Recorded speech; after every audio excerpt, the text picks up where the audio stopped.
number of investor education programs across India. They have their own Cafemutual website, which gives a research on all the topics and all the things that are happening as far as the mutual fund industry is concerned.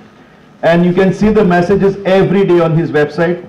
And fortunately, actually speaking, it was just by luck that God said, he sent I don't know how that message, that you should invite Prem Khatri sir towards your function, because he will definitely be able to learn something different, which I'm going to 100% say that for the next convention, that is the conference which we are having on 13th of October, he is definitely going to share the ideas what he has seen today and what he is going to take away from today and tell it to all the mutual fund advisors across the country, because the one person who is connected with maximum mutual fund advisors is our sir Prem Khatri. So over to you, sir. He is connected almost in the entire India. So some closing remarks as far as what you feel we should do as far as Goa is concerned and as far as our parents are concerned. Okay. So good evening to all of you. Okay. As they say, they've saved the best for the last. Okay. So, and I'll keep it brief. I was so happy that Dr. Celso has invited me to be a part of something as noble as this.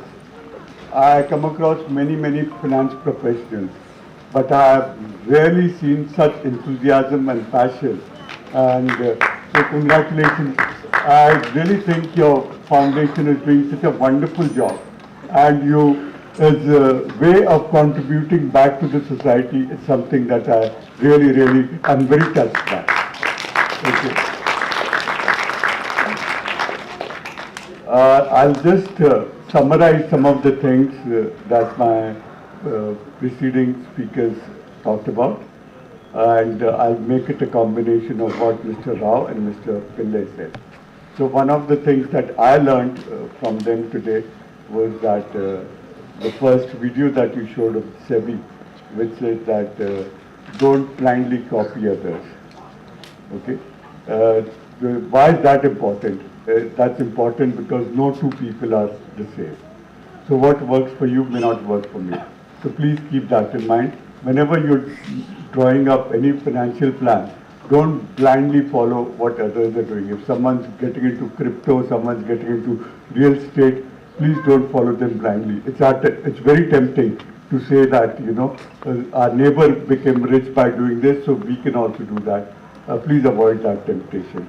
It's like following someone else's diet plan for you, or taking medicines what someone has taken for some other ailment for your own ailment will never work. So please always follow what is right for you and depend and lean upon learned people like Dr. Celso to guide you. So that's point number one I want to say. Point number two I want to say is that do not invest in something you do not understand. So a lot of us make the folly of again copying others, and we finally find out, this was meant to work like this, I've lost money, I thought I'd make money on this, but because we did not know what we were investing in, we lose out. The third point I wanted to share with you is there is something called don't put all your eggs in the same basket. So whenever you're putting your money, please spread it across different investments, whether it be different mutual funds. And this, related to this, is the principle of what they say is asset allocation. So what I want to make it very simple for you, there are different investments that we can make. We can invest in stocks, we can invest in bonds, we can invest in gold. But all these asset classes work differently. Okay? Sometimes when stocks are doing well, bonds may not be doing well. When gold is doing well, gold typically does not do well when equity is doing well. Gold typically does well when there is a crisis in the world. It tends to be this thing of last resort. So people find it a safe haven in terms of crisis. So anyway, so my point is that different asset classes work in different ways. Look at how much risk you can take.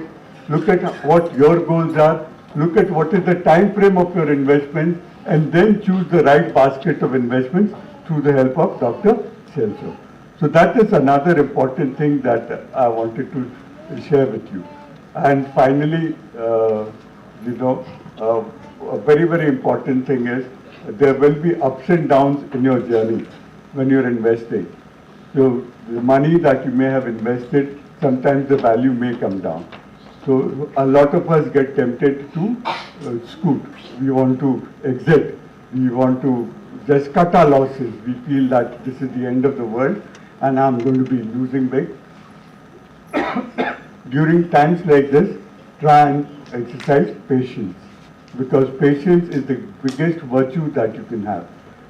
One of the examples that Mr. Rao used was that of that delayed gratification, which requires you to exercise patience. Don't do what comes impulsively to you. The child who consumes the marshmallow immediately is not the one who is going to be the richest person in the long run. The child who is able to, overcome the temptation to consume the marshmallow immediately, he or she is going to be the one who is going to be successful. So there will be temptations on the way to spend your money. There will be temptations to exit the investment when the things are not going so well. At that time, please exercise caution. And one of the final points that I want to make is, all of you today have done a wonderful thing. You have all started the journey of your with your children so early. So this is going to be something which I'm sure will work out very well for you as parents, which is going to work out very well for your children when they grow up. And with that, I end this thing. So all the best to you, Dr. Celso, and thank you for inviting me. Thank you, Prem.